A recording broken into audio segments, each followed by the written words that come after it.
twice before kind of giving personal details because it will be out there. So you might want to wait just a moment and ask one of us after when it's not being recorded anymore. And then emails, I will post the recording and the PowerPoint onto our website. So you can get it. It usually takes about a week for communications to format the video for me.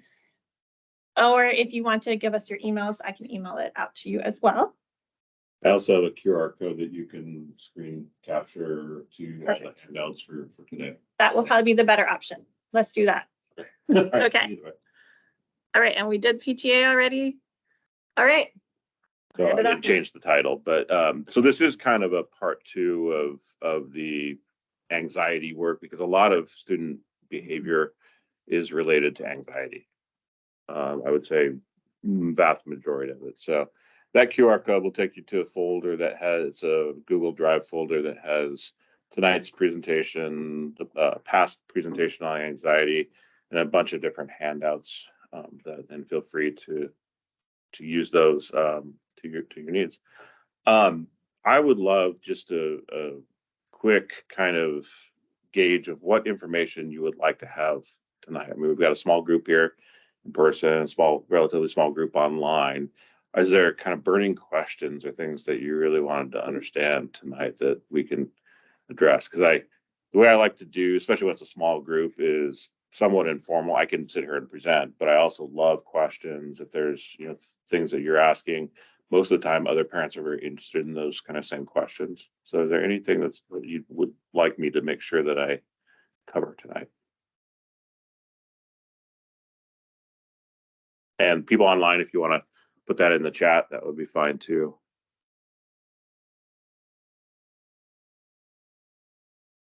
Give another wait time, a little bit of wait time, think time. School refusal. That is so hard. Yeah. Okay. Definitely. It's in the presentation tonight. So anything else coming up? What I plan on talking about is things that you can do at home to support your children, things that schools offer, and then things that are in the community as well. So kind of a full spectrum of supports. So feel free, I'll let you think, feel free to jump in at any point to ask questions. I'm going to sit. Is that okay? If you can't hear me, let me know. I can stand and project a little bit more. Because it's such a small group, I feel like I'm towering for people if I do that. So again, I love questions. And the way I usually respond to questions is that if I'm coming up to it in the presentation, I'll just say, hey, hold your question. I'll get to that in just a minute, like the school refusal, or that I'm definitely going to talk about today. If it is specific to your child, your student, sometimes I'm happy to communicate during break, or if you want to get my email or email me, I'm happy to talk. Or I would assume that Adria here might be willing to do that as well. Throw her under the bus here, but and so just it sounds like side conversations are probably not going to be an issue here because we're a quiet group, so that's good. There's going to be a lot of information. Trying to tailor this type of presentation to everybody's needs is really hard. There's so much information and it's really hard to figure out what to do. So I try to kind of give some basic information and then some more complex information. So some of the stuff may be things that are brand new and I may go fast. That's okay. What I hope is that you walk away from this presentation tonight with at least this PowerPoint, so that if you can say, hey, I remember something about a functional behavior thing. I don't remember exactly what it is. It's in there and you can ask the people at your school about that as well. Again, it's non-closure is really going to have, there's a lot of stuff that's there. And so it's hard to get through everything and kind of, we're going to be picking and choosing. I like to use humor, especially when we're talking about tough stuff like anxiety, behavior, mental health, things like that. So we'll have fun. So speaking of fun, it's my pet. No, it's not really. The raccoon's living his best life there, it seems like. So We're going to go back to the anxiety part. And then we're going to talk about I'm just going to do some brief, how many people were at the one of the anxiety presentations? Oh, okay. So, okay. So this is a whole new group. So fresh group. So what's that? Ah, okay. Yeah, last spring. This is new. Yeah. So, it's online, if you're interested. And I can go through some things, quickly. And if you have questions, I'm happy to debate a little bit. Again, talk about strategies at home, school, and community. So why are we talking about anxiety? It is probably one of the most common issues for kids. It is very, 35 to 40% of kids show some signs of elevated anxiety at one point or another. And it causes a lot of behavior and academic concerns. Kids can be suspended from school more frequently, although we don't really suspend in our district, but there's exclusion from classes and things like that. Historically, trajectory wise, lots of kids with anxiety tend to drop out of school more or have more substance abuse issues or school refusal, those types of things. And obviously in adults, it can cause all sorts of challenges as well. So this is pre-pandemics. I think pandemic, it's generally higher. I think if you look at our rates, 20% of students, according to NIMH, National Institute of Mental Health, have shown some sort of mental health. That's a low estimate, in my opinion. Yeah. Sure.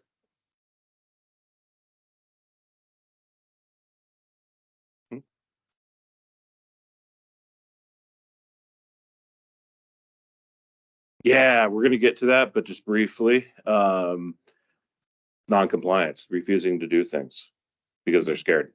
So refusing to go to bed, refusing to do work, throwing tantrums, all in young kids. Those are all signs of, even though it may seem like non-compliance or they're being obstinate, oftentimes it's because of anxiety. They're afraid. It could be hiding. It could be running away from classroom. It could be variety of things. I have a whole laundry list of things that I'll show you as well. But that's good. Those are good questions. We survey students, both at the elementary and the middle school and high school levels. And what we found is that 35 to 55% of students report high levels of anxiety or depression at some point. The 55 was right after the pandemic and at certain populations. Generally, it's hovered around 30% of students. So it's a real significant issue. And these are signs of anxiety and depression. So just to kind of go define what is anxiety, just so that we're all kind of on the same page. I think that the most important thing is it's a intense feelings of fear, nervousness, and tenseness, and it's a physiological response. It's your body response. I think what the most important thing in there is it's perception. And perception means that what may look one way to you may look completely different to another person. It depends on your body chemistry, your makeup, your experiences in the world. And the important thing is that anxiety is the perception that we're not able to meet the demands of the expectation. So think back, if you've had stressful times in your life, if you're human, you probably have at some point. Maybe it was this week, maybe it was at work, maybe it was with kids, maybe it was with spouse, partner, family, something like that. Oftentimes the asks of the people around you or the situation is requiring more than you can provide. Or you're feeling nervous about being able to meet those expectations. That's anxiety. It's kind of diffuse. Sometimes it's easy to define, but sometimes people can't really define it. Kids have a hard time defining it. To be honest with you, they really, and a lot of adults do too, as well. The other thing is that anxiety is normal, and it can be really helpful. I do ask a lot of questions. Can anybody think of the audience? Like, can anybody think of when anxiety is helpful or normal? Yeah.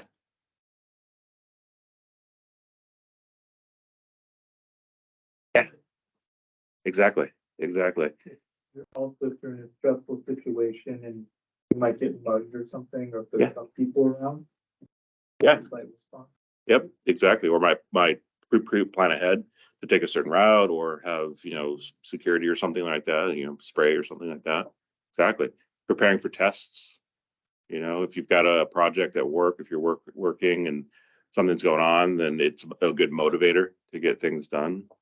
You know, at the home, you know, getting things done at the home because you're worried about, you know, cleanliness or the lawn is growing too big or it's going to look bad or things like that. All those things can kind of be helpful to motivate people to do things. So.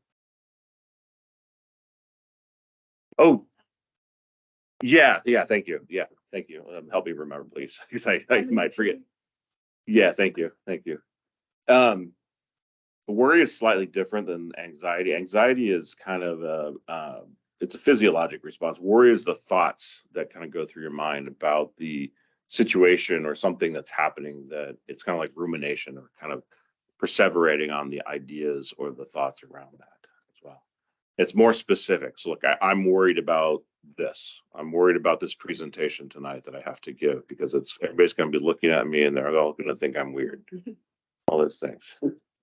That's very specific, and it is a word.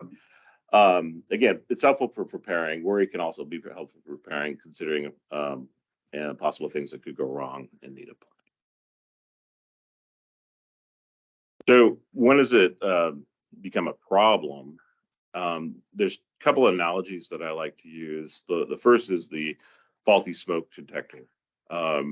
So how many of you been in your kitchen, you're cooking, and you know, either boiling water, vapor, or you accidentally burn something there, sets off the smoke alarm. So it's kind of a false alarm, essentially. Anxiety is kind of like that in the brain. Sometimes our brains are attuned to detect fear or to detect danger, excuse me, when there actually isn't danger there. Sometimes it's our wiring, our kind of biological makeup. Sometimes it's our past experiences. Maybe we have experienced really dangerous situations and had some traumas. And so we get these trauma cues that kind of remind us of that. But oftentimes there's not really a threat that's there when it becomes a problem. And that's kind of an important thing. And it's one of the things when we talk to kids about anxiety, we often use this analogy. It's like, you know, smoke detectors going off when there's no actual fire. The other analogy that I like Stranger Things, if anybody's ever, you know, so yeah, you got the Demogorgon there and the Mind Flayer, and then you got a happy little monster there in the middle to even things out. So the anxiety monster, and this is also, if there's one thing that you walk away from today with, I hope that this is it, is that anxiety is fed by more anxiety. Essentially, the more people give in to anxiety, the bigger the anxiety monster grows. So avoidance is what we all want to do. We all want to avoid anxiety, anxious situations. That conversation with the person that was really frustrating to you, the test that we have to take, the kids have to take. I think other things that are anxiety provoking, the performance evaluation that you have to go through, or, you know, all these things are anxiety provoking potentially. But our bodies are really cool in that sense that we compensate or we adjust to the anxiety over time. And so, you know, the more that you stand up to the anxiety monster, the smaller the anxiety monster gets. And that's really something that's common in treatment, actually, of students with anxiety disorders. It's called, used to be called systematic desensitization, which is a mouthful, but exposure is another approach, exposure to the anxiety provoking situation. So facing your fears. I like to say, if you can name it, you can tame it. Exactly. So some of these are just kind of some basic concepts so that we're all kind of on the same page here. And I heard you talking about fight or flight. So we do have fight, flight, or freeze. Some people will kind of go into a fetal position almost. I've literally seen kids when they're scared fall on the floor and curl up in a ball when they're scared. So some people do a variety of these types of things. The Optimal performance range is kind of when you're slightly anxious, but you're able to still function pretty well. So preparing for that test, that's a kind of the optimal performance range, that type of thing. The alarm phase is where kids are completely, and people are completely out of control. They are not able to think rationally. The blood goes away from the brain, more into mobilizing to either fight or flight, essentially. And so people are not thinking rationally. Learning does not occur during the alarm phase at all. Part of it is kind of in schools is where we kind of clear the space and hopefully to provide some de-escalation strategies and help the student kind of calm down a little bit as well. After each alarm phase, the alarm phase expends a lot of energy. So after each alarm phase, there's an exhaustion period, a dip of energy. And kids will feel extremely tired. So if you've ever had a hard day at home or at work, and you want to curl up on the couch and pull the blankets up to your nose and watch reality TV, that's the exhaustion phase, essentially, as well. I bring this up because you've all seen this. If you're parents, you've all seen this at home at some point or another. Tantrums. So I'm sure everybody's experienced the loveliness of 2-year-olds and 3-year-olds and their tantrums. So kind of another kind of theoretical concept is the cognitive behavioral model of anxiety and kind of depression and just behavior in general, or mental health in general. In this, I'll talk a little bit about each aspect of this. But in this theory, our thoughts, behaviors, and feelings are all interconnected, and they affect each other. If I'm thinking one way, often my feelings and my behaviors correspond to that. My behaviors often influence my thoughts and feelings, and the feelings often influence thoughts and behaviors as well. For example, if I think that I am going to bomb tonight, in terms of have a panic attack in front of everybody here tonight, and I've had that happen in the past, and I'm really excessively worrying about it, my feelings are going to be high, and my behaviors would probably like run out and leave, type of thing. So a kid in a classroom, if they're coming in and they say, my teacher hates me, my teacher doesn't like me, and there may be some grains of truth of that, unfortunately. What kind of feelings might come up with that? The thoughts are, my teacher hates me. What kind of thoughts, or excuse me, what kind of feelings might come up for that kid? Sad. Yep. Maybe some anger. Blaming yourself. Yeah, blaming. Shame. Definitely. Things. They may walk into the classroom, they may have be sweaty. They may have their blood pressure may be high, their heart rate must be high, it might be high, shallow breathing, all these things kind of lead to, and they could kind of go back into this kind of close to the alarm phase as well. So what happens if I think my teacher doesn't like me? Feelings are there of feeling shamed or anxious, and the teacher corrects me. What are my behaviors likely to be? Yeah, or the kids' behaviors. Yes. Not cooperative. Yeah. Or, let's say that you go home and your partner or, a family member is there and you've had a horrible day and you're frustrated and they correct your behavior at home.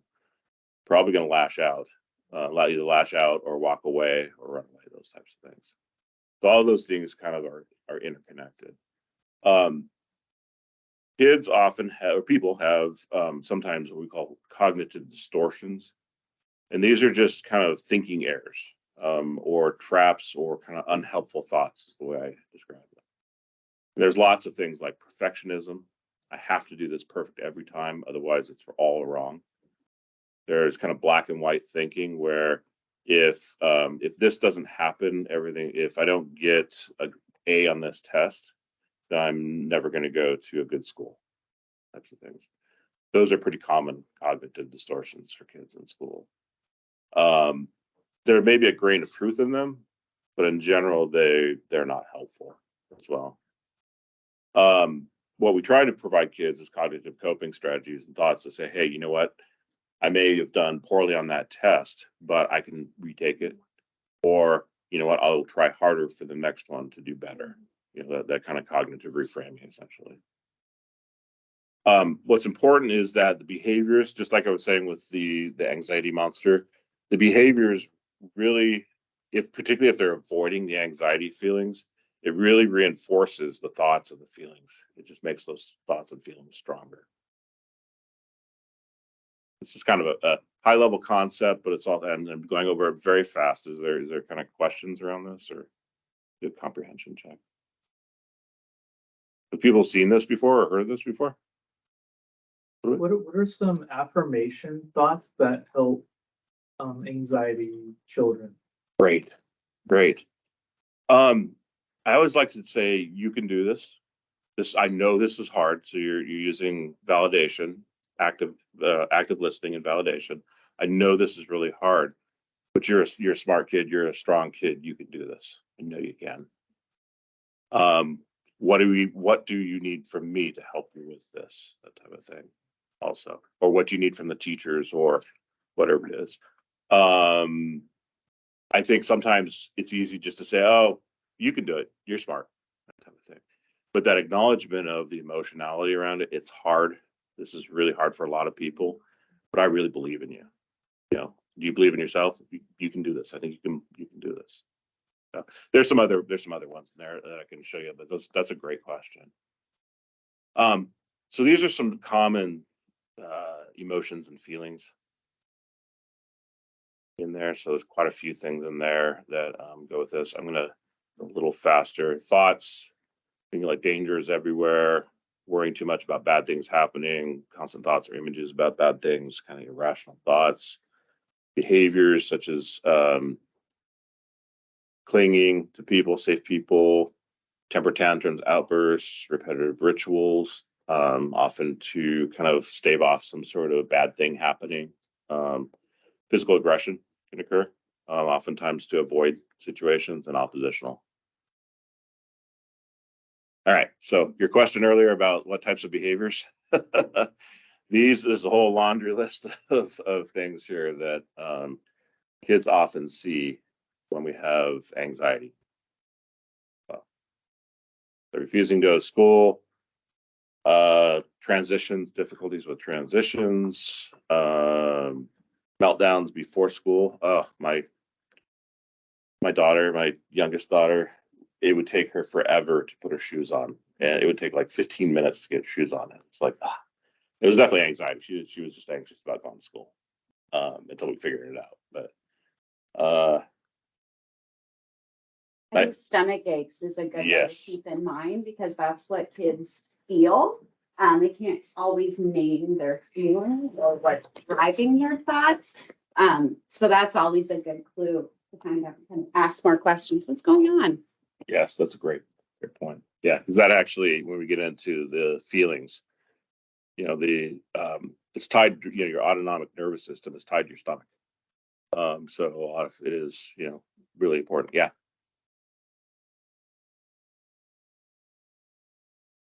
Mm-hmm. Mm-hmm. Yeah, I had a stomach ache every morning, it was like crying sometimes.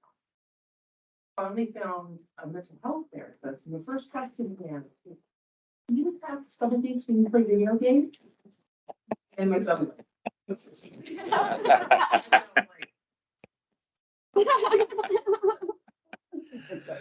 a great question.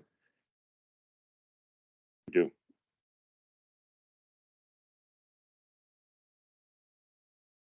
And that also points out, though, that it's good to check that out, you know, to really find out if there's a physical cause or a non-psychological cause. I mean, because the stomach and the pains and the aches and things like that are real. It's just, it has a different treatment approach. These are some common behaviors at school that we see. So, you know, school refusal, skipping classes, increased nurse and counselor visits. We take data on that when we look at students that may have some needs as well, particularly students that are really high performing academically, and have no outward behavior challenges. They often go to the nurse a lot for stomach aches and things like that, or backaches. Reassurance seeking.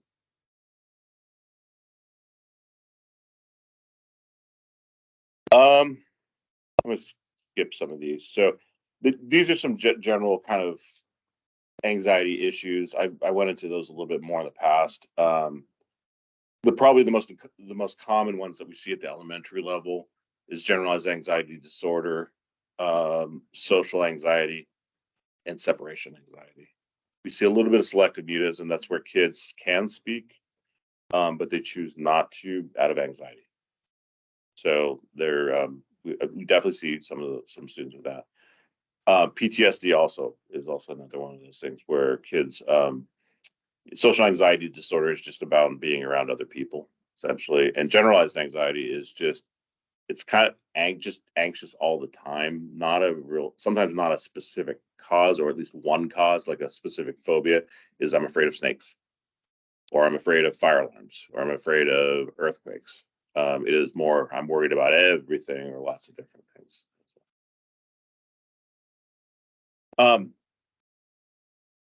There's a lot of different reasons for anxiety. There's definitely proof from genetics. There's brain body chemistry. Temperament is something that has been kind of studied as inborn. So you may, as a parent, be a very outgoing person, but your child is very introverted and shy, and sometimes that's just temperament. That's just how it happens sometimes. Again, fight, flight, or freeze. Some people are more predisposed to some aspects of those as well. Life situations and trauma definitely affect. Not everybody responds the same to trauma. Two people can experience a traumatic event. One person can be relatively fine after a short period. Another person can have lifelong kind of crippling depression or anxiety. Well, so it depends. And then the reinforcement system. Yeah. Yes, please.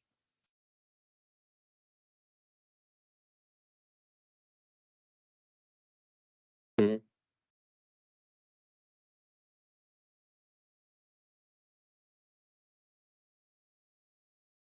What is anxiety caused from the trauma? Because it seems to me like once we address one thing, but it's the next thing. It doesn't stop. Like when the thing that I think is the thing that's addressed, it just playing whack-a-mole Yes. all the time.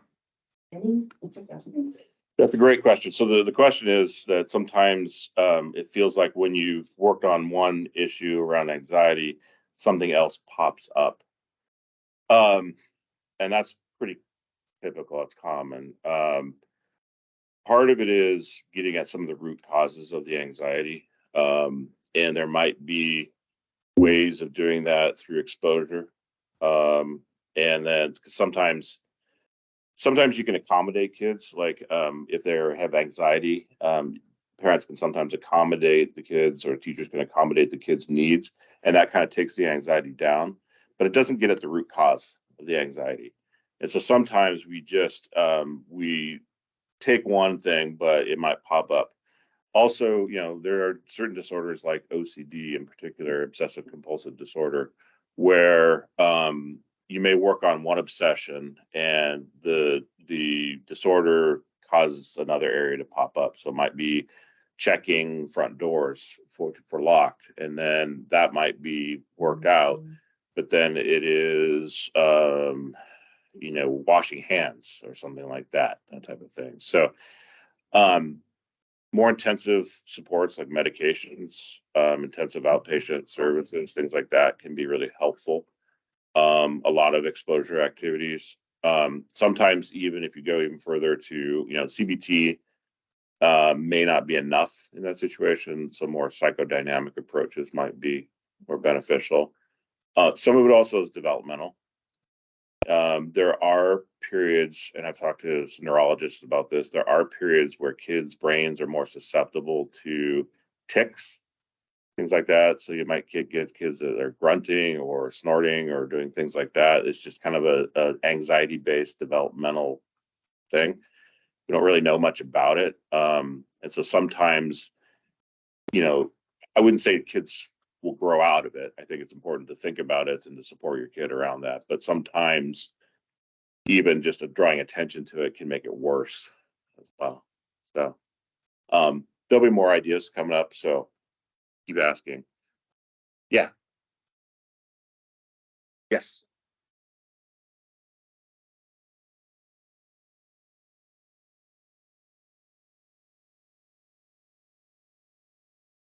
Great question as well. So the question is, how do you know when to switch the medications? When should you try that basically? You know, with adults it's easier because it's really about your choice. With kids, it's obviously it's their body. They need to be involved in that decision making process. Otherwise, it's not going to be a good thing. I go back to I skipped over this slide, but it really is when it's adversely affecting, academic vocation if they're older, social functioning if they're not sleeping well, they're not eating well, they're having lots of stomach aches, things like that, and if they're not, if it's affecting their play, any of those things.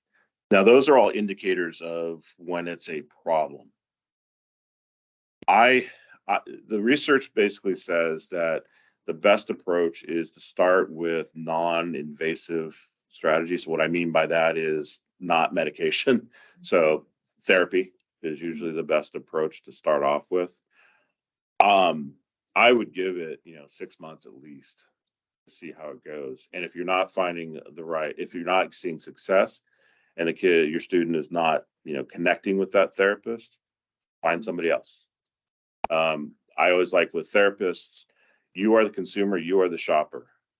Find one that works for you and your child. It's really important. If you're not seeing success after 6 months to a year, it might be time to consider medications. But it also depends on the severity of the behavior. I'll get you in a second. So if the student is suicidal or has pretty significant behavioral challenges, I might be a little bit more predisposed to going towards medication quicker. Yeah.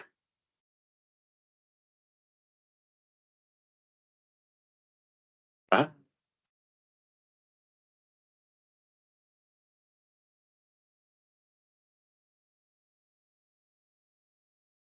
Legoland.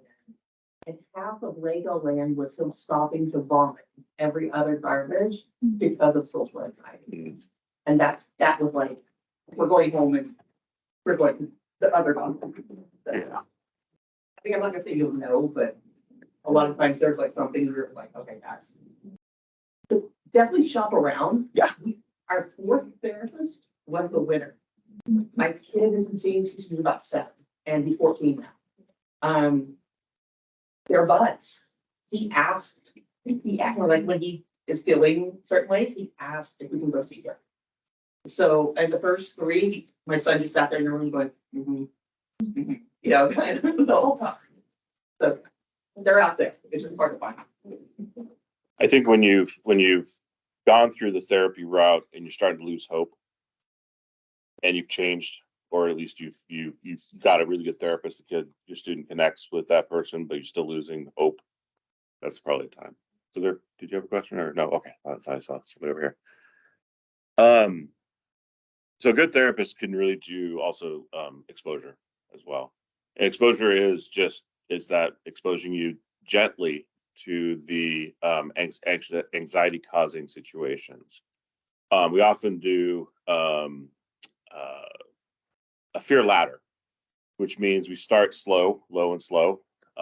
So if a student is afraid to come to school, it might be starting to do some what we call imaginal exposure, which is working with a student at home, just thinking about going to school. You might have them do some visual imagery and say, hey, I want you to imagine your school. I want you to imagine walking to school.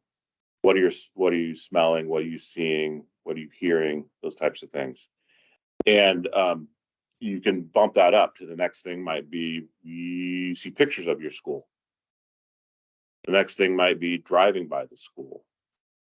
The next thing after that might be parking in the parking lot. Yeah, it depends on, these are kind of a progressively getting harder approaches towards, getting kids to the school. Eventually you can hopefully get them in the door. And then when that happens, then school staff can support you around that a little bit more as well. Obviously, we can support you before that as well. That's kind of it. Other forms of treatment, education, information anxiety, as Adria said, you got to name it to tame it. So understanding what anxiety is and what depression or other trauma, things like that, really helps to take the power away from it. Well, relaxation and emotion regulation, relaxation strategies. So what do you all do for when you're stressed and you're anxious? What do you all do when you need to kind of calm down for some things? I like to read or watch TV or music. What else? What do you guys like to do? Go for a walk. A really good one.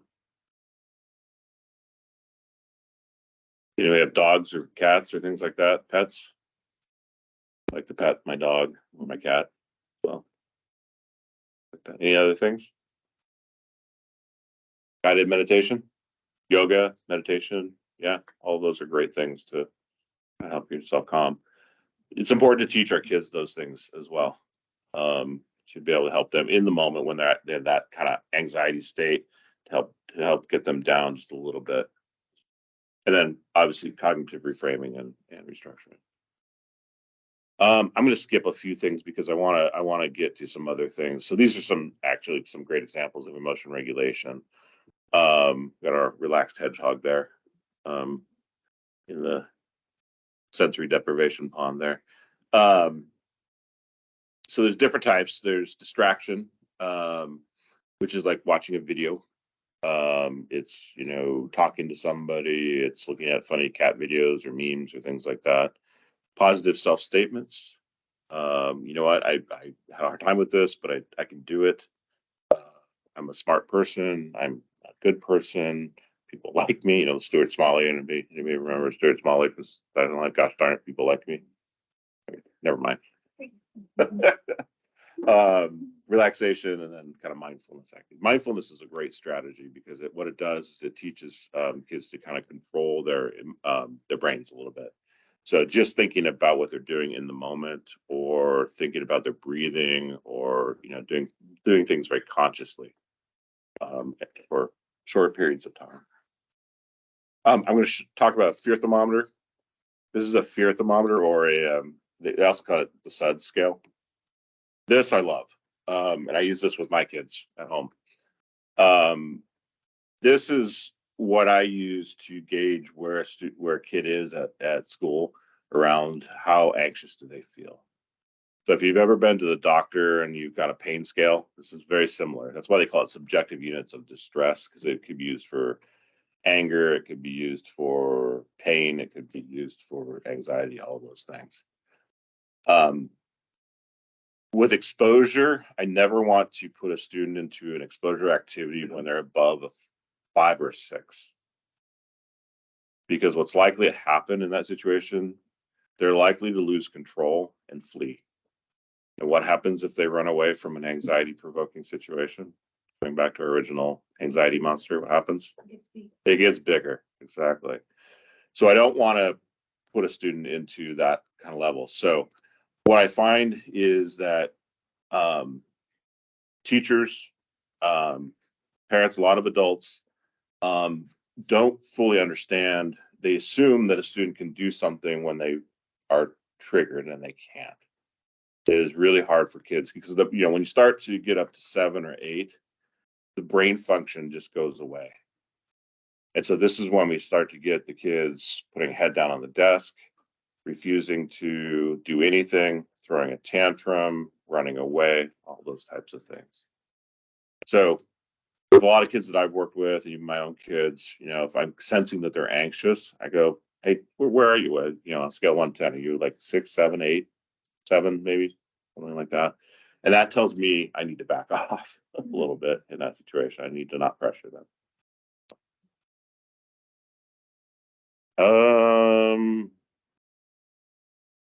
I'm gonna go a little bit faster. I talked a little bit about fear ladder. Exactly. This is another example in the school situation. This is an actual one that I did with a student who had difficulties going into classes. So we would work in the office with the paraeducator. This is a student in special education, and would work for 2 hours a day. And then we would think about going to the teacher's classroom. That was the second step in this. Once we got through that, we actually walked to the classroom, would avoid the window. We did that for a little bit. She was able to do that. And then walk to the teacher's classroom and talk with the teacher in the hallway for 2 minutes. And we did get down to step number 5 before the year ended, unfortunately. Yeah. Sometimes these go fast and sometimes they go slow. I have in the past trained paraeducators, actually some of the behavior techs that you have, Tammy in particular, knows how to do this work. So if you've got a student that is has anxiety, we do have staff that are able to, particularly around school refusal. We do have staff that can do some of this work in schools. My team also, the mental health assistance team, counselors, both at the high school, middle school, and then also the elementary, know how to do this work. So what can I do at home? So the thing that I stress the most is just rewarding and reinforcing your kids for even attempts. If they don't succeed, that's okay. You tried. That's the most important thing, is to try. And practice makes perfect, essentially. It's extremely important. Yeah. Yeah.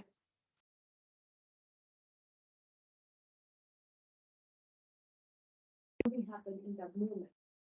So when your child get hurt, if something happened at school, in a way earlier. So at home, is still working if we reinforce or reward at that time. It depends on the developmental level of the student and the cognitive abilities. Some kids, school, home, 20 minutes from now is a lifetime away.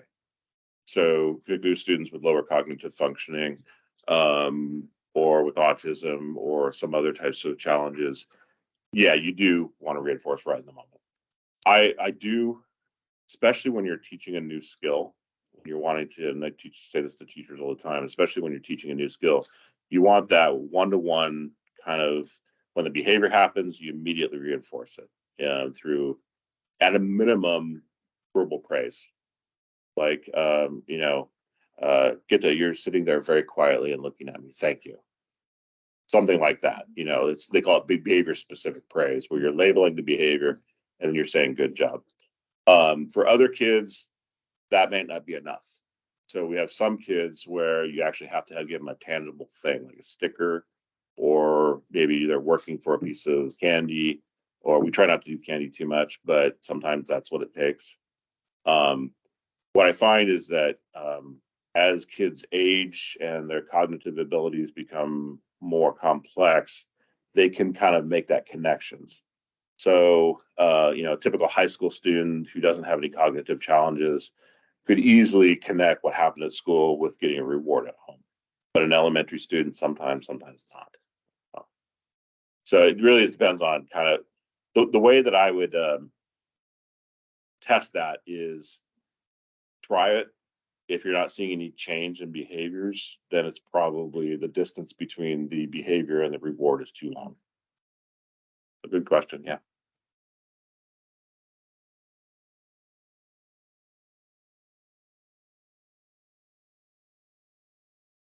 Oh, yes.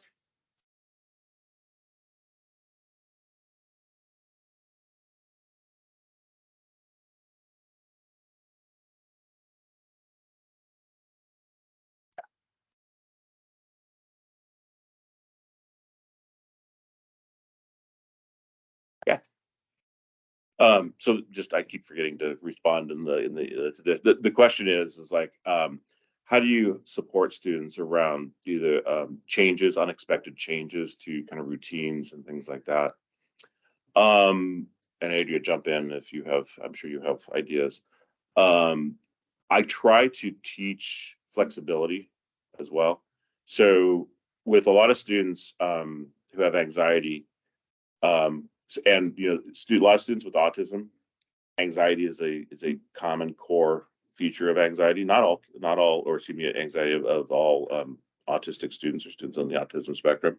It's not all, but a lot do. And so change in the routines, schedules just can throw kids for a loop. So there are a couple of things that I kind of look at. One is just preparing the environment for,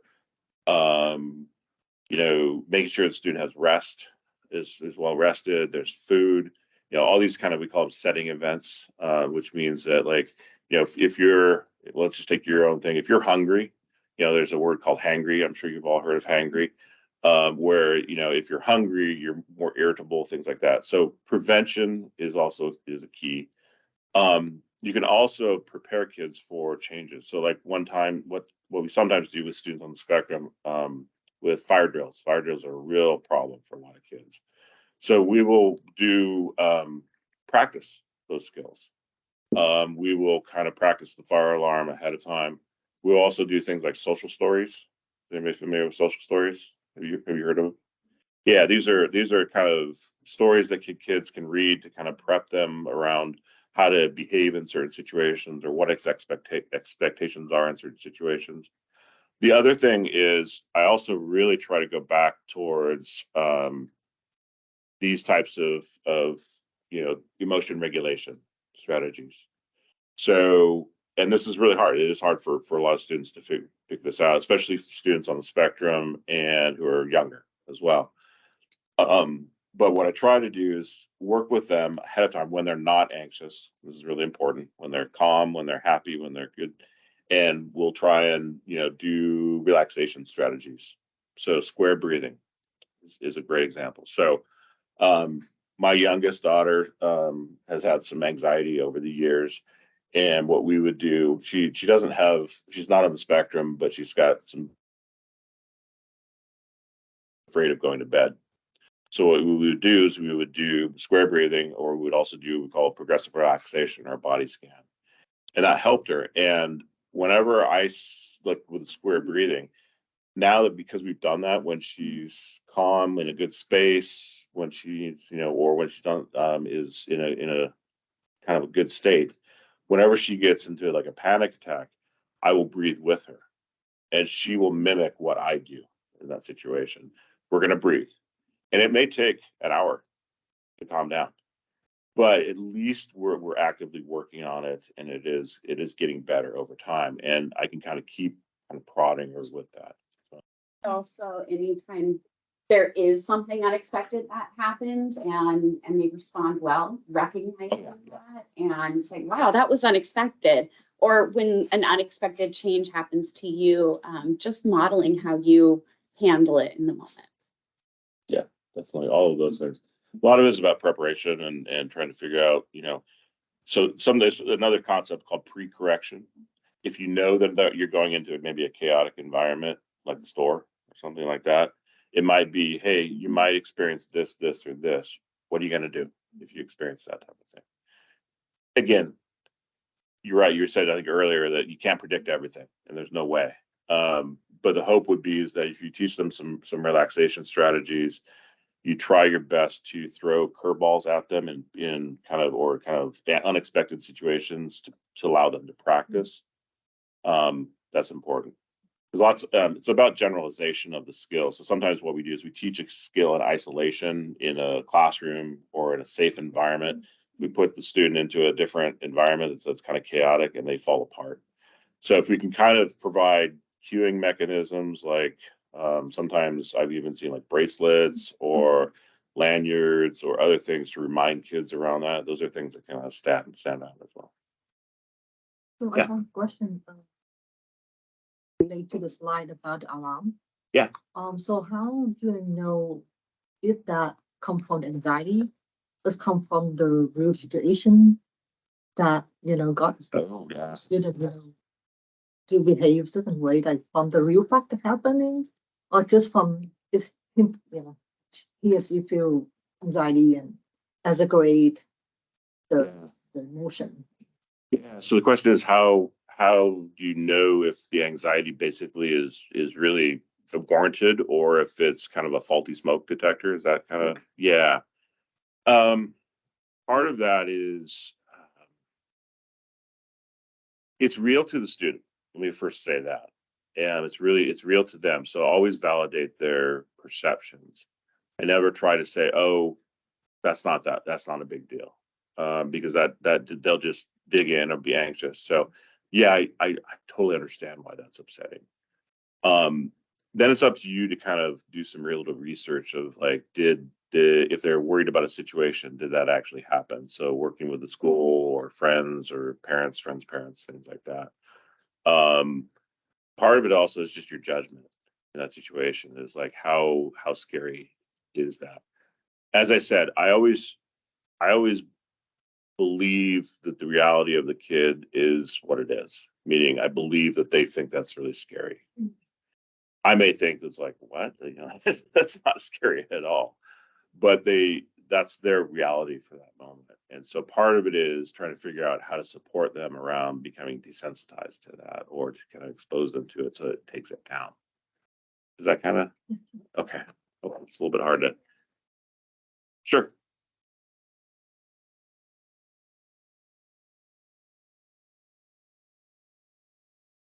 Oh, that's a great question too. I think that what I tried to do is say to the other student is that kids are different, they have different needs, and that because sometimes kids get a little bit either they get affected directly by the acting out, so they may be hit or they may be verbally abused by the one student or the child, or they may see that the parents are giving more attention to the student that has more needs as well.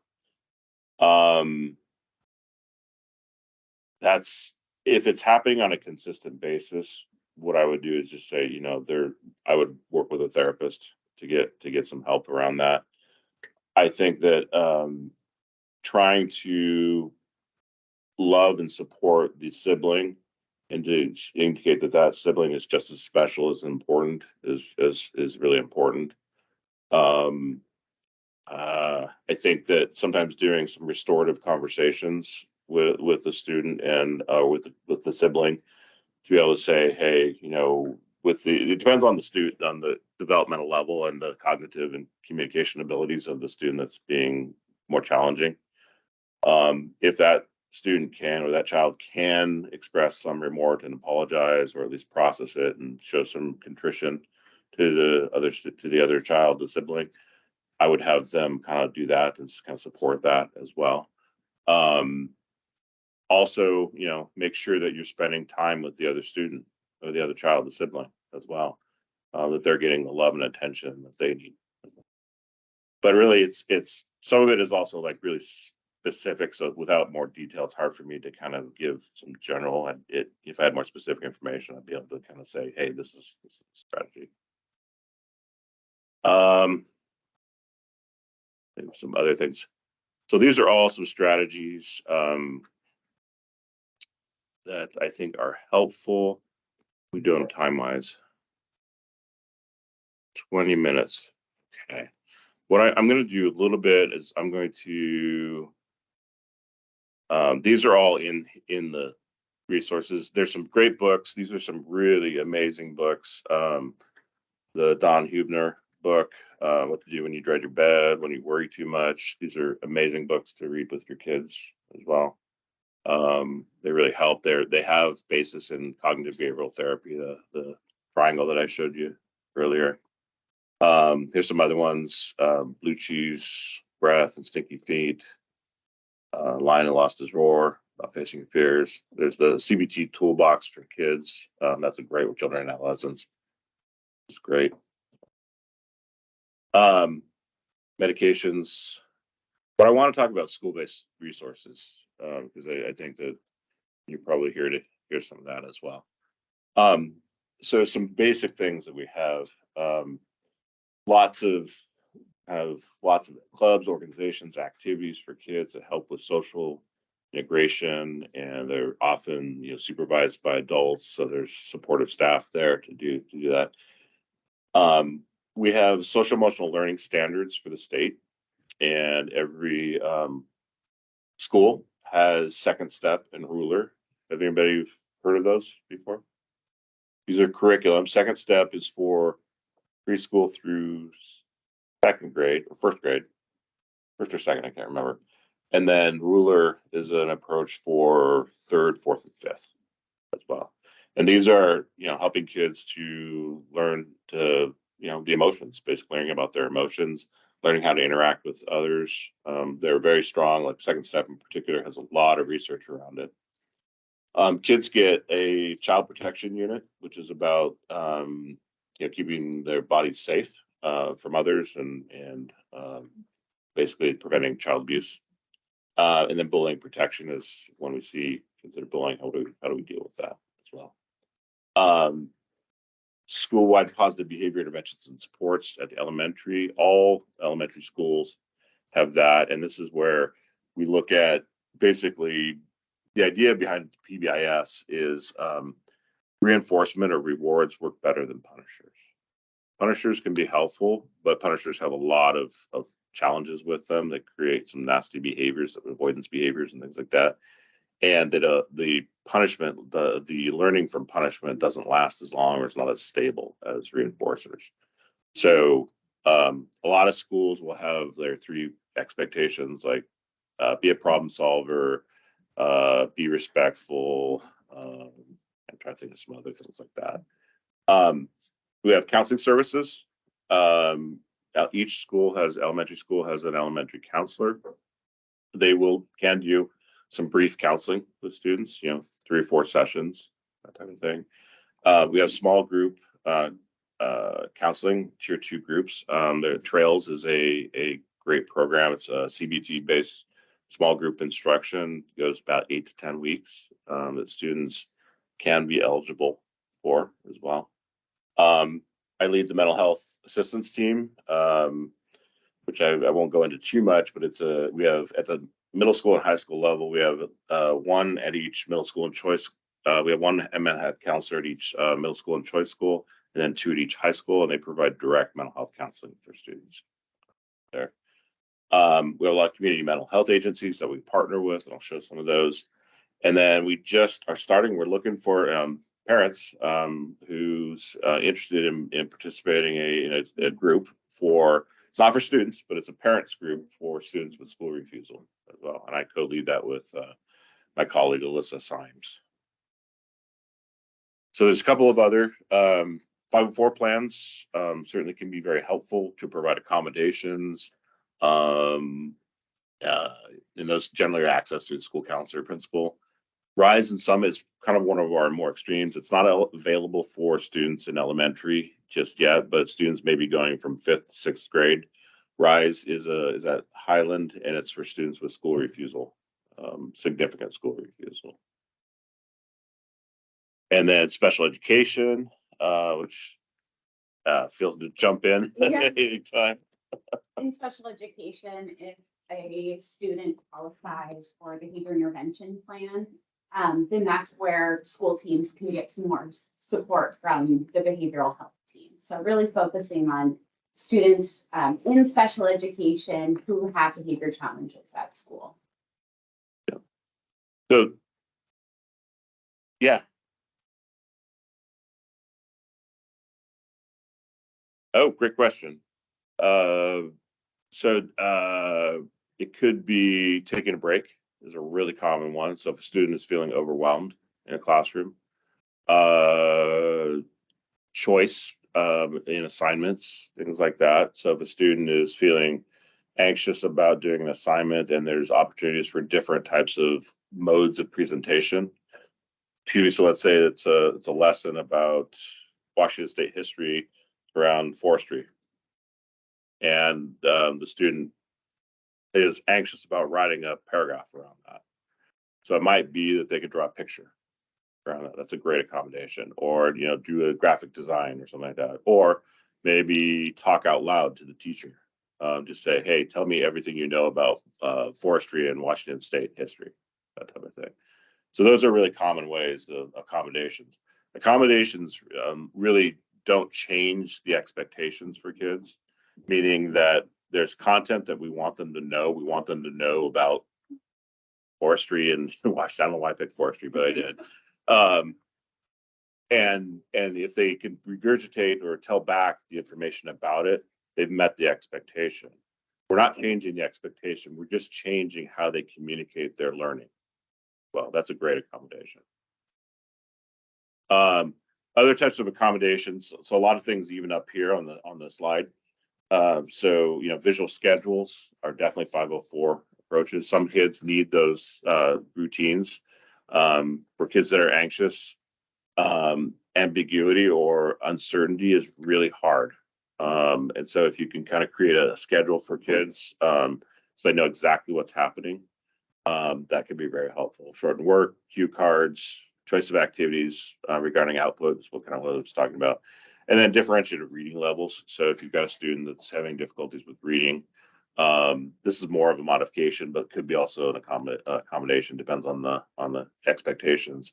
But having a fourth grade reading, if it's a fourth grade reading text, maybe doing a second grade reading text type of thing, something there. These are some common goals in IEPs that are related to anxiety or challenges, emotion regulation strategies such as deep breathing, coping, relaxation, things like that. Taking breaks, asking for help, attending school classes. There are specific curriculums that we had in the past. I don't know where we are now with some of that stuff, but zones of regulation is one. Cool Kids is another great one. We do have sometimes social worker support. So if students do need to meet with a social worker or if they would benefit from that, we do often provide some weekly supports around that. We also have functional behavior assessment plans, which kind of look at why kids engage in the behaviors that are engaging in, kind of what's the payoff from the behavior, what do they get, essentially, what are they looking for. So those are some common examples.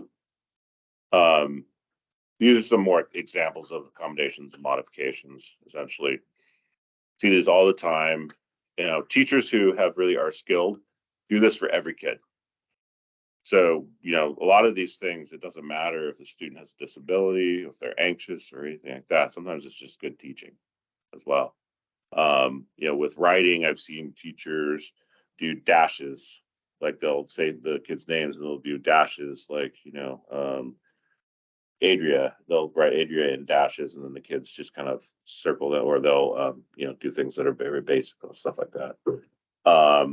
I've seen, literally cutting worksheets up to present them one at a time for kids that get overwhelmed. There's a lot of different accommodations. A lot of this taps into what's called universal design for learning.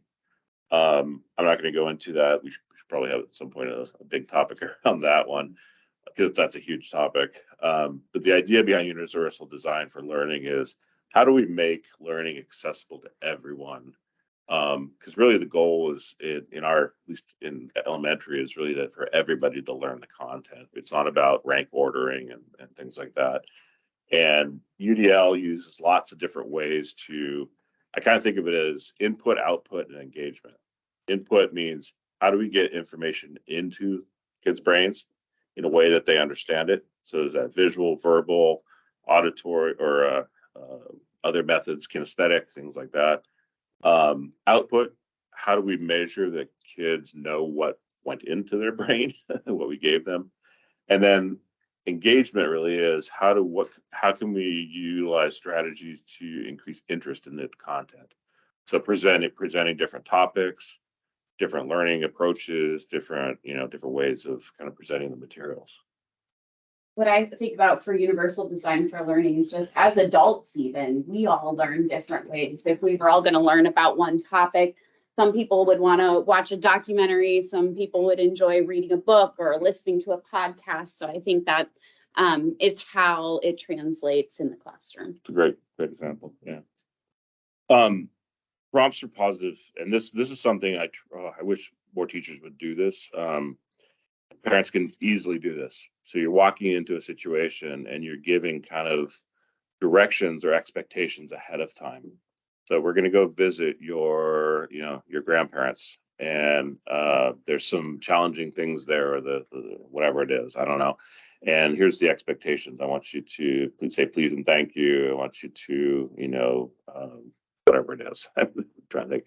In the classroom, we teach expectations around transitions. So when we when we go from the carpet for literacy, reading, going back to the desks, what does that look like? And we teach that expectation. And so we kind of say, hey, okay, everybody, we're going to move from the carpet to our desk. I want you to walk quietly.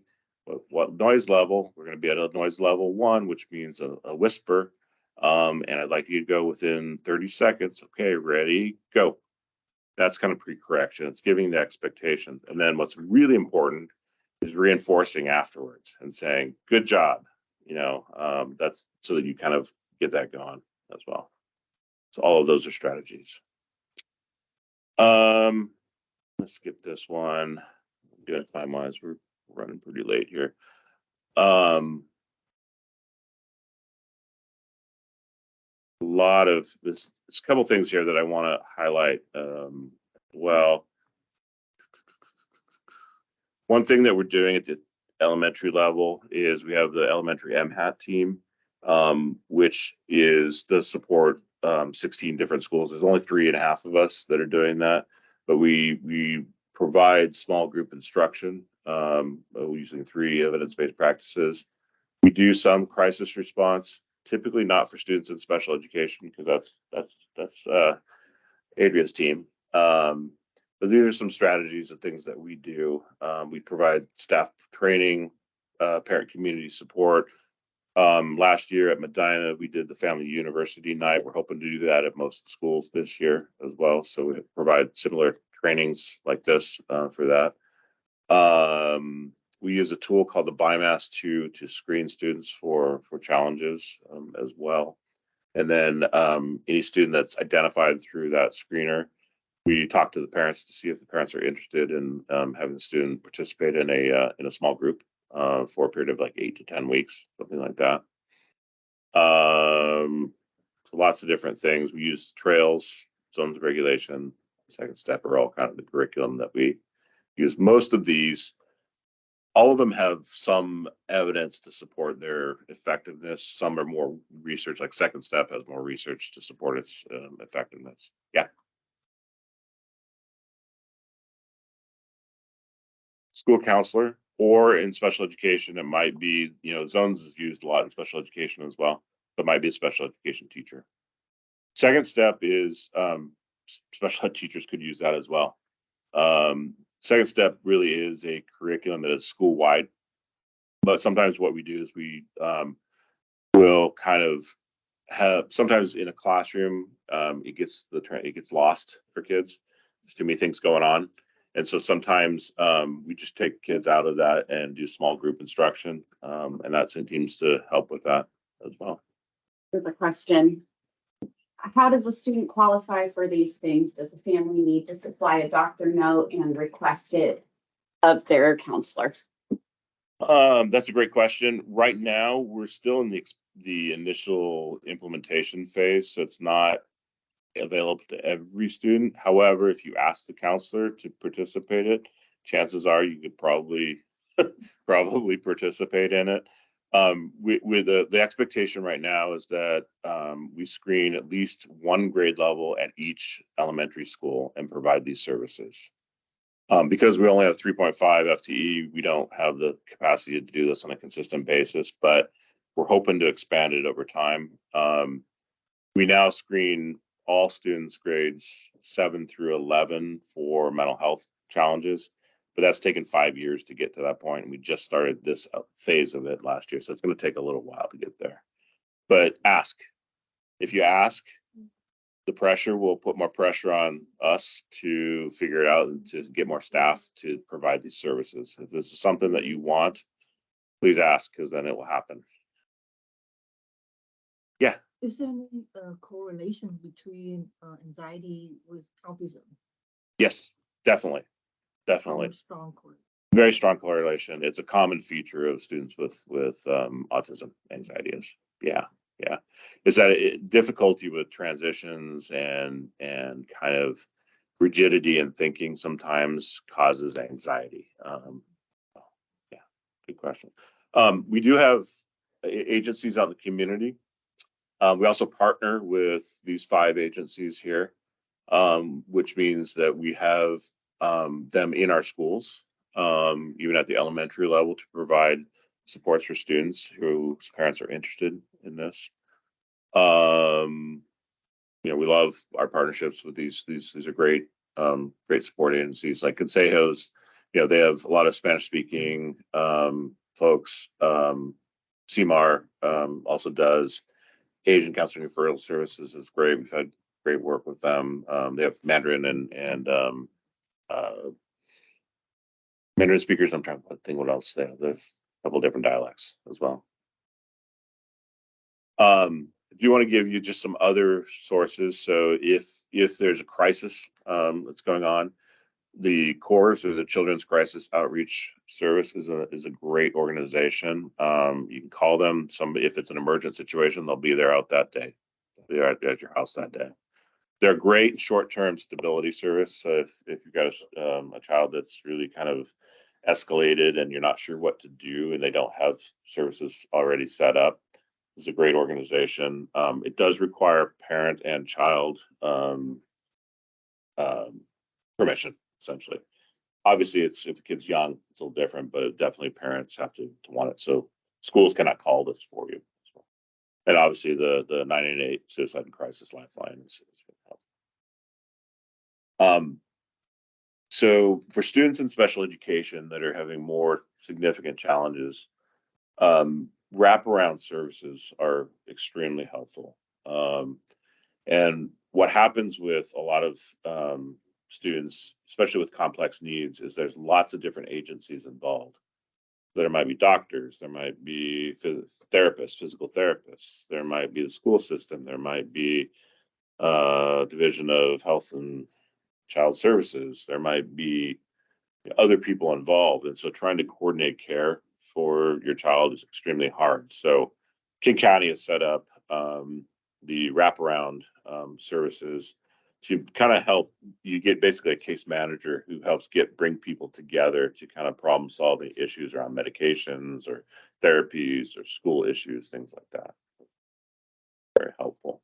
And right now, there's at least 3 agencies, Sound, YES, and Child Haven, have those opportunities. A lot of private agencies out there as well. If you're not interested in some of these community supports, these are some just a few that I've worked with that are great. EBTCS, love them. Jennifer Tinenko is the director of the anxiety clinic, and she helped us create the school refusal group for parents. Rogers, great. Thera is primarily for girls or gender nonconforming individuals. They do a lot of work with eating disorders, anxiety, depression. Over like specialty school, we have a few students that are there. That's a pretty significant. And then for students who have really significant behaviors who can't be at home, that we do have the long-term inpatient program. That's through the state.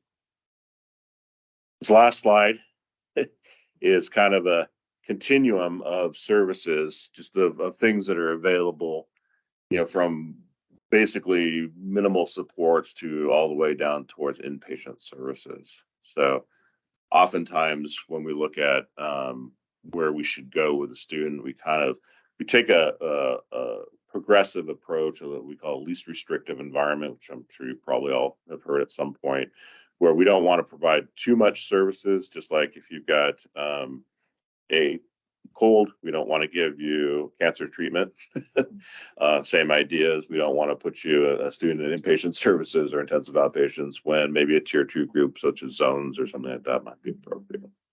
But those are some of the strategies that I know I went really fast at the end there. I wanted to make sure we got through some of this stuff. Is there other questions or things that kind of came up? Yeah.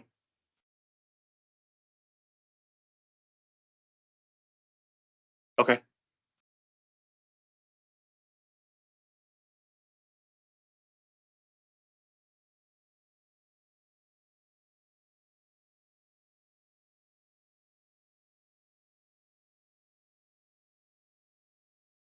You want to? Both of us can kind of tag. Do you want me? Okay. Do you want me to start? So, as a former, so I used to teach a class called Right Response, and it's a 2-day class. Not all teachers get it, but a lot of teachers with students with challenging needs have the opportunity to take it. And it's pretty intensive class. It is mostly about verbal de-escalation. How do you help students? I do provide lots of training across the district, and my team does as well, around behavioral supports. I've done the training, the anxiety training, across the district multiple times. One of the things that I'm trying to do, let me go back to this slide here. So there's a concept, I didn't really spend much time on this one, but the PLC teacher team support. One of my goals this year is for my elementary team. So each of my elementary team members has 3 or 4 schools that they serve. And PLCs are professional learning communities where teachers get together for a short period of time and they talk about the students that they are working with, the lessons that they're delivering, things like that. And they often will talk about behavior challenges. And so what I would love for my team to do is to work with those teachers and attend some of those meetings to be out there to provide coaching and supports for those teachers as well. I can give you an example of something that I did last year, which I hopefully can do more of. During our professional development times, we are the district directed professional development, which is or building led professional development. I worked with Somerset, and the Somerset teachers were working on literacy. But a lot of the specialists, like the PE teacher, the music teacher, the art specialist, all those don't teach literacy. It's important for them to know what's going on. So what I did was I worked with them for about 6 hours over the span of the year, and I presented a lot of this stuff to them, a lot of stuff that I just showed you, a lot of behavioral stuff, and so I provided them with a lot of supports around that. I know from a special ed side, there's a lot of Big part of my Yeah. role is providing trainings for special ed staff, but in addition to special ed staff, it's delivering the professional development. I did a de-escalation training for all the bus drivers. So really helping bus drivers understand what behavior is and how to support our students. And that's something I'm getting a message of. We need to get this kind of training and de-escalation, foundations of understanding behavior for all adults in school. So that is definitely a push, and it is something that is on my plate, and I am in a lot of schools right now working on that. Yeah, definitely. And I think my team, both at the secondary and at the elementary, we're willing to do trainings for staff at any time, and we have. So over the years, I've done tons of trainings around. I have slides and slides and slides, things like that. So it's definitely a focus. Could we do more? Yes, definitely.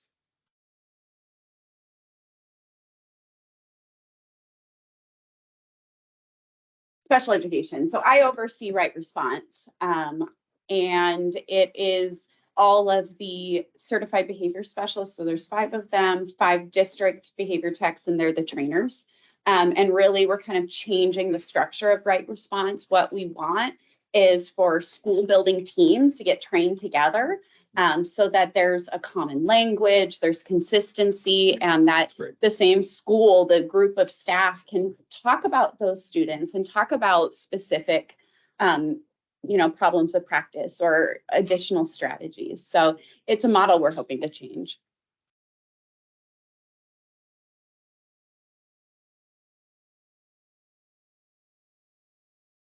Yes, so we have scheduled several Right Response trainings that are open to everybody in the district. What we're trying to do is provide more of them more frequently so that school teams can do the trainings together. I love that idea. 'Cause I've wanted to have that for years. When I was a trainer, when I moved out of special education, I kind of let that lapse and let other people take that on.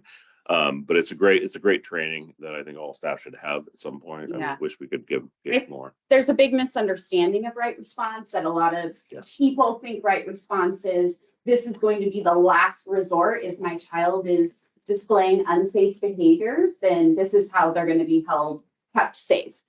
What 80% or even 90% of the training is all prevention. Things that staff can do to reflect on their own behaviors, things that they can change in order to support all students. So that's something, I mean, the physical interventions is a very small part of it, but the right response, the majority of it is de-escalation and the strategies. And so, for instance, when I went and trained with the bus drivers, I didn't even focus on the physical restraint stuff, but really just focusing on that content of understanding behavior is so important.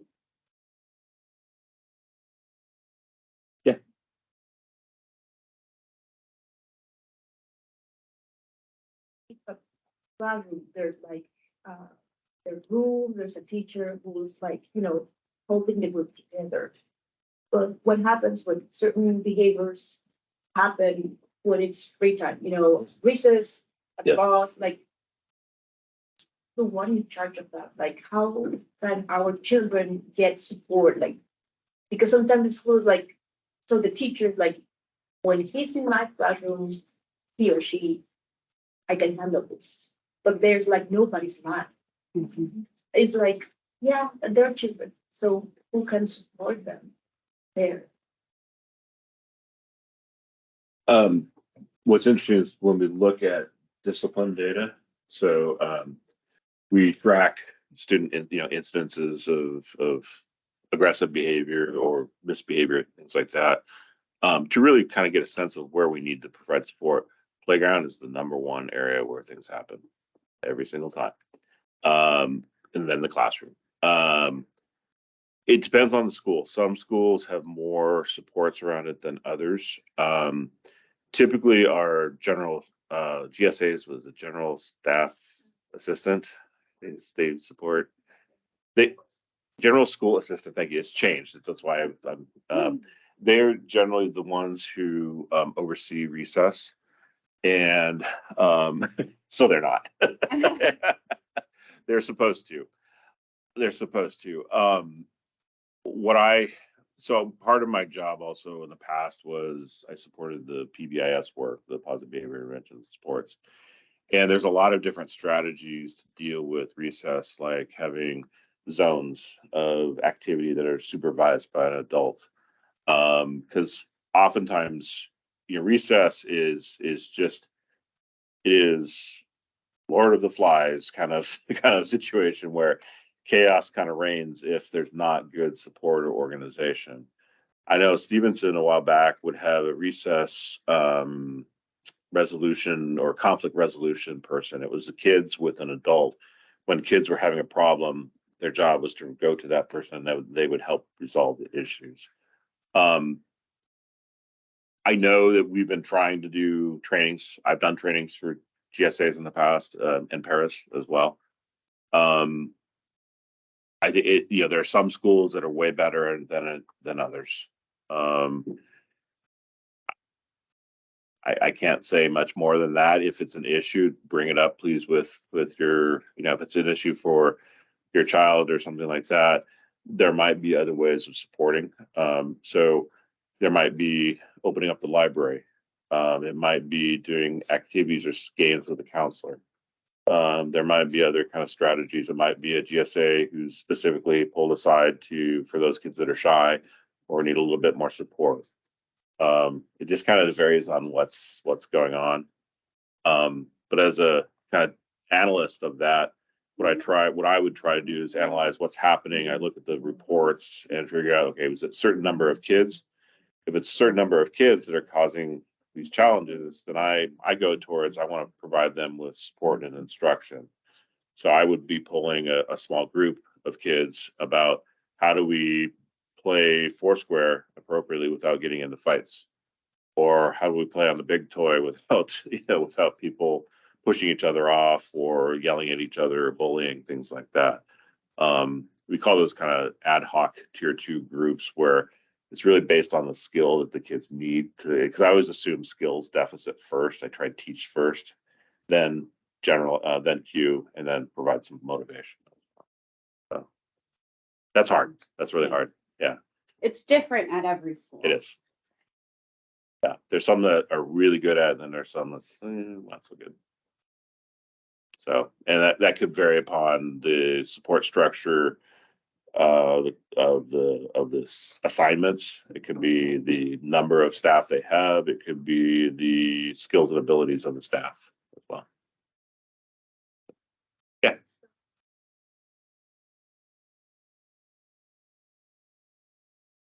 Sure.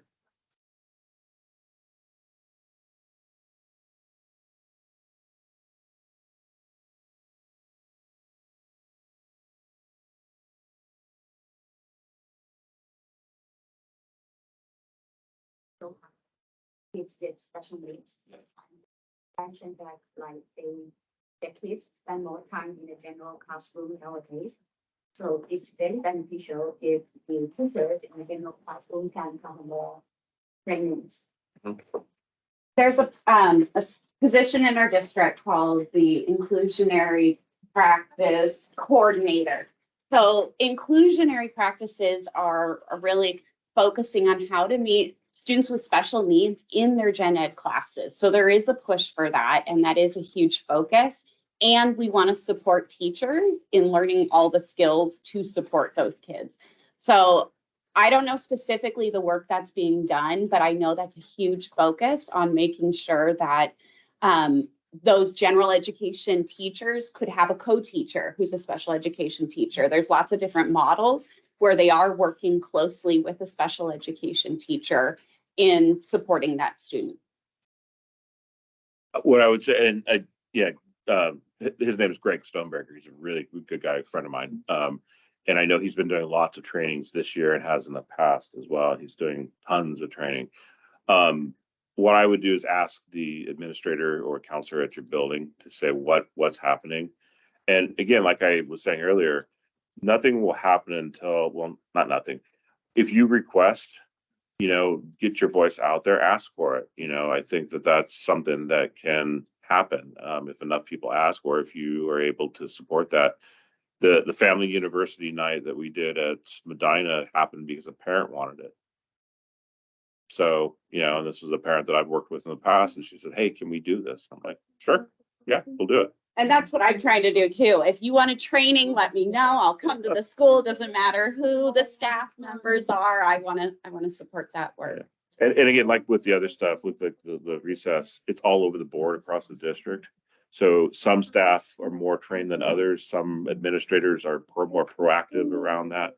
I don't train in special ed anymore. But I know in the past when I have, a lot of it was, the people that asked for it, I was more than willing to be there.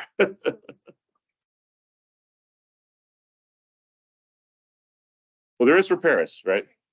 Yes, for paras are. So if for students who have para support because they're in the general education classroom, I am doing a lot of para trainings right now because there is time built into their schedule for that. I think right now, because general education teachers have a lot of other required trainings, that there's difficulty making this another requirement.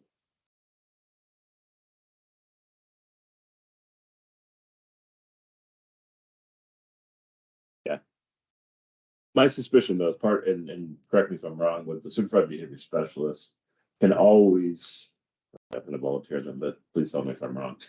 As a behavior specialist, I would be always happy to come out and support teachers around a specific student. And I'm assuming that's the same. Yeah. The certified behavior specialists are assigned to all the schools. So they are a resource for the school in supporting students no matter what the setting is in.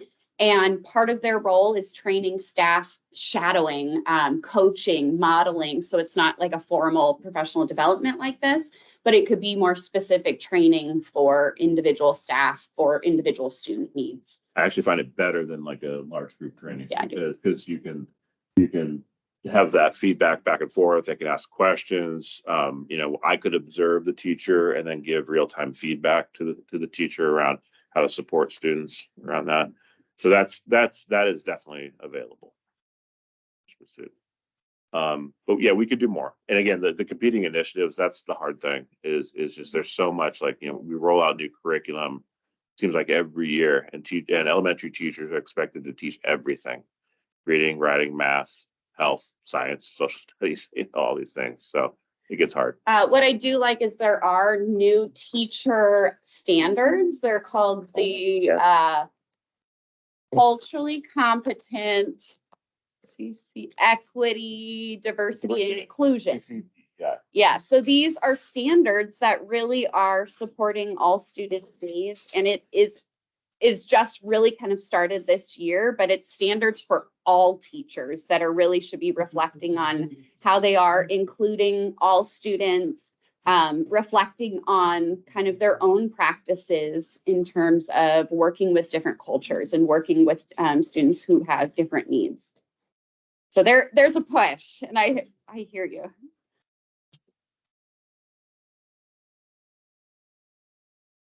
Library till 8, but you know, it's only 2 more minutes. So thank you both for coming, and Jared for presenting. Hopefully you've got some tips and downloaded the QR code that had all the handouts, but I will post it to the website. So where you can find it is on the specials under services, special education, and community resources. So look for it there in about a week. I'm going to stop the recording tonight. I don't know if I can stop. Oh, I think I started it. Did you start it? Okay. And if you're here in person,